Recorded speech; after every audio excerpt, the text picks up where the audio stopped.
जंगबंदी की मुसलसल खिलाफ वर्जी, मशरकी गजा पर तोप खाने की गोलाबारी और फायरिंग, सेहोनी आबादकारों की सफाकियत यानी सेटलर्स की, रमल्ला में फलस्तीनी गाड़ियों को नजर आतिश कर दिया, गजा में इमदाद की फौरी फराहमी और मगरबी किनारे में आबादकारों की सफाकी रोकने जाए जो वो वहां पर तबाही कर रहे हैं और लोगों को परेशान कर उसे रोका जाए। यह खुद अक़वाम मुत्तहिदा अपील कर रहा है। अब आपको आगे बताते हैं कि पूरी कहानी क्या है। दोस्तों, आप देख रहे हैं न्यूज़ 18 का सोशल मीडिया प्लेटफॉर्म। मैं हूं विशाल। जंगबंदी की मुसलसल खिलाफ वर्जियों के तसलसल यानी कॉन्टिन्यूटी में काबिज इसराइल फौज ने गजा पट्टी में एक बार फिर जारहियत का मुजाहरा करते हुए फजाई हमले किए हैं, एयर स्ट्राइक्स किए हैं, तोप खाने से शदीद गोलाबारी की है, अंधाधुंध फायरिंग की है और गजा पट्टी के मशरकी इलाकों में यानी पूर्वी क्षेत्र में शहरियों के घरों को बेस्मार कर दिया है।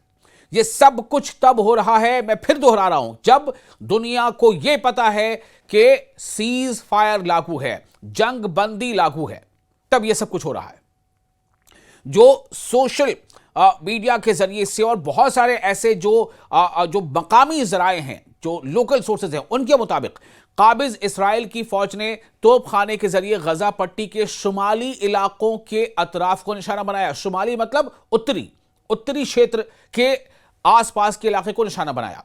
इसी तरह काबिज अफवाज की बख्तरबंद गाड़ियों ने, जो तोप खाने हैं, जो टैंक्स हैं, उन्होंने गजा पट्टी के जुनूब में यानी साउथ में वाक़े शहर खान यूनुस के जुनूब मशरकी इलाके में फायरिंग की। जुनूब मशरकी यानी उत्तर पूर्वी इलाके में, यानी कोई ऐसा इलाका गजा का बाकी नहीं है, चाहे वो उत्तरी इलाका हो, चाहे दक्षिणी हो, चाहे पूर्वी हो, चाहे पश्चिमी हो, और चाहे फिर वो सेंट्रल हो यानी केंद्रीय। ये कभी यहां कभी वहां। काबिज अफवाज की गाड़ियों ने गजा पट्टी के जुनूबी हिस्से में यानी कि सदर्न हिस्से में, जुनूब यानी साउथ, दक्षिण हिस्से में रफा शहर के शुमाल में वाक़े मुराज महवर के करीब भी फायरिंग की। मजीद ये कि काबिज अफवाज ने शहर गजा के मशरकी इलाकों में, पूर्वी इलाकों में फायरिंग की, जो गजा पट्टी के शुमाल में वाक़े जिबालिया के मशरकी हिस्से पर तोप खाने की गोलाबारी के साथ बैक वक्त जारी रही। अब आप सोचें, इन तमाम इलाकों पर कहीं पर हवाई हमले, कहीं पर टैंकों से हमले, और ऐसी भी रिपोर्ट्स बीच में आई हैं जब जो बहरिया फौज है यानी जिसको हम कहते हैं नौसेना, इसराइल की नौसेना, वहां भी जो इसराइल के जहाज समंदर में तैनात है, पानी वाले जहाज, और इसमें जो मिलिट्री का पूरा ऑपरेशन वहां चलता है, वहां से भी हमले किए जा रहे हैं। ऐसा क्यों हो रहा है? आखिर इस जंग बंदी का मतलब ही क्या हो गया? क्यों डोनाल्ड ट्रंप ने ताल ठोक कर कहा कि हमने जंग बंदी करा दी? क्या डोनाल्ड ट्रंप की बात इसराइल नहीं मानता? सवाल सबसे बड़ा यह है जो पूछा जा रहा है। डोनाल्ड ट्रंप ने इस बात की लीड ली, इस बात का क्रेडिट लिया कि डोनाल्ड ट्रंप ने यह कहा कि अमेरिका की कोशिश से, डोनाल्ड ट्रंप की कोशिश से इसराइल और पैलेस्टाइन के बीच यानी गजा के बीच जो एक जंग जैसे हालात चले आ रहे थे 2 सालों से, वो रुक गई है, वो थम गई है।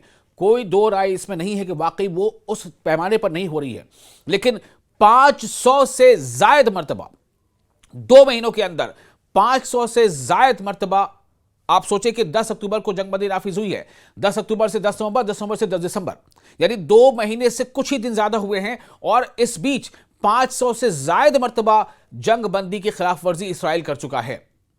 काबिज इसराइल मुसलसल इस सीज फायर की खिलाफ वर्जियां कर रहा है जो उसने तहरीक मज़ाहमत इस्लामी हमास के साथ तय किया था। और न सिर्फ यह कि वो जंगबंदी का जो है वो उल्लंघन कर रहा है, उसकी खिलाफ वर्जी कर रहा है, बल्कि उसने हमास के सेकंड लाइन के टॉप लीडर को भी मार गिराया, जबकि जंगबंदी नाफिज है। और ऐसी भी खबर है कि अमेरिका यानी डोनाल्ड ट्रंप ने कहा है कि अमेरिका इस बात की जांच करेगा, लेकिन उसके बाद क्या होगा? इन उल्लंघनों का यानी जंगबंदी की खिलाफ वर्जियों के नतीजे में गुज़िश्ता अक्टूबर से अब तक 393 फिलिस्तीनी लोगों की जानें जा चुकी हैं और तकरीबन 1200 लोग जख्मी हो चुके हैं। यह 1200 लोगों के जख्मी होना और तकरीबन 400 लोगों की जाने जाना, यह कब हो रहा है? जब जंगबंदी लागू हुई। भाई क्या है कि जंगबंदी? यह कैसी जंगबंदी है? यह कैसा सीज फायर है? सीज फायर के बावजूद 400 लोगों की जान इसराइल ले रहा है हमले करके। और जब इसराइल के किसी मामले में 1 दुक्का 2,000 लोग जब मारे जाते हैं तो तकलीफ वहां भी होती है, वहां भी एक इंसानी जान जाती है, लेकिन उसका शोर ज्यादा होता है। तब नेतन्याहू के बड़े बड़े बयान आते हैं। अभी जब यह जंगबंदी नाफिज है, कहां है वो तमाम मीडिएटर मुल्क, देश? कहां है अमेरिका जिसने सीज फायर करवाया था? क्यों सीज फायर की बार बार खिलाफ वर्जी हो रही है? यह सवाल अमेरिका इसराइल से आखिर कब पूछेगा? यह मुआहिदा उस नस्ल कुश जंग के खात्मे का सबब बना जो काबिज इसराइल ने 8 अक्टूबर 2023 को शुरू की थी और जो 2 बरस तक जारी रही।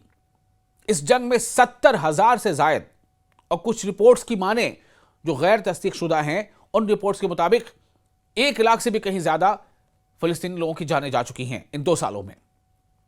171,000 से ज्यादा अफराद जख्मी हुए और वसी पैमाने पर तबाही फैली, जबकि अक़वाम मुत्तहिदा यानी यूनाइटेड नेशंस, जिसे हम संयुक्त राष्ट्र संघ के नाम से भी जानते हैं, के मुताबिक गजा की तामीर नौ यानी फिर से उसको बिल्ड करना, फिर से उसको बनाना, पुनर्निर्माण करना, गजा के पुनर्निर्माण में उसकी जो लागत है तकरीबन 70 अरब डॉलर तक पहुंच चुकी है। इतना नुकसान इसराइल ने कर दिया है गजा का। काबिज इसराइल के सेहूनी आबादकारों ने बुध की सुबह सवेरे वस्ती मगरबी किनारे में रमल्ला के शुमाल मशरिक में वाक़ एन बेरदो गांव पर हमला करते हुए मुतअद्दिद फिलिस्तीनी गाड़ियों को आग लगा दी। यह अब भी हो रहा है, यानी जहां पर इसराइल की फौज, इसराइल की सेना नुकसान पहुंचाती है, पहुंचा सकती है, वो नुकसान पहुंचा रही है। इसराइल की एयरफोर्स हवाई हमले कर रही है, इसराइल की जमीनी सेना वो टैंकों से जो है गोली दागती है। फिर बीच में कभी कभी खबर आती है कि बहरी यानी नौसेना वो वहां से हमले करते हैं। और अब जो इसराइल ने जिन लोगों को बसाया है फिलिस्तीनी सरहद के आसपास, इसराइल ने जिनको फिलिस्तीनियों को उनके जबरन उनके घरों को खाली करवा के उनके लोगों को गिरफ्तार करके वहां पर जो इसराइली आबादी बसाई है, उनका कारनामा अब यह होता है कि वो इसराइली सेना के साथ मिलकर वो फिलिस्तीनियों को परेशान करते हैं, उनके घरों में लूटमार करते हैं, उनकी गाड़ियों को आग लगा देते हैं, उनके दुकानों को तोड़ फोड़ देते हैं, उनके लोगों से वो लगातार बकझक करते हैं, उन्हें टीज करते हैं, उन्हें नुकसान पहुंचाते हैं, उन्हें मारते पीटते हैं और उनकी शिकायत पर कई बार फिलिस्तीनियों को हिरासत में ले लिया जाता है, गिरफ्तार भी किया जाता है। तो जो लोकल सोर्सेज है उनके मुताबिक आबादकारों का यानी कि इसराइली सेटलर्स का, जो फिलिस्तीनी जमीन पर जबरदस्ती इसराइल ने बसाए हैं वहां, उन लोगों का एक गिरोह वो गांव में दाखिल हुआ और घरों के सामने खड़ी कई फिलिस्तीनी गाड़ियों को उसने आग के हवाले कर दिया, जबकि दीवारों पर नस्ल परस्ताना और नफरत अंगेज नारे भी तहरीर कर दिए। यह सब कुछ हो रहा है, अब भी हो रहा है। जो मैं आपको रिपोर्ट दे रहा हूं यह 10-12 घंटे पहले की रिपोर्ट है, जिस वक्त ये रिकॉर्डिंग मैं आपके कर रहा हूं। तो जो सोर्सेज से जानकारी मिल रही है उसके मुताबिक आबादकारों ने, जो इसराइली सेटलर्स हैं, उन्होंने दीवारों पर जो धमकियामेज पैगामात लिखे हैं उन पर कतायबुल मुल्क दाऊद का नाम दर्ज था। मगरबी किनारे में हमलों की जिम्मेदारी कबूल करने के लिए वहशुल तलाल और कयालुल तलाल जैसे शिद्दत पसंद सेहूनी गिरोह इसी नाम का इस्तेमाल करते हैं। तो जो सेहूनी आबादकारों के जत्थे काबिज इसराइली हुक्काम और उसके इंतहा पसंद दाएं बाजू की हुकूमत की मुकम्मल सरपरस्ती और तहफ़्फ़ुज़ में मगरबी किनारे की फ़लस्तीनी ज़मीनों पर अपनी जारहियत और यानी अत्याचार, जुल्म और दहशतगर्दी जारी रखे हुए हैं।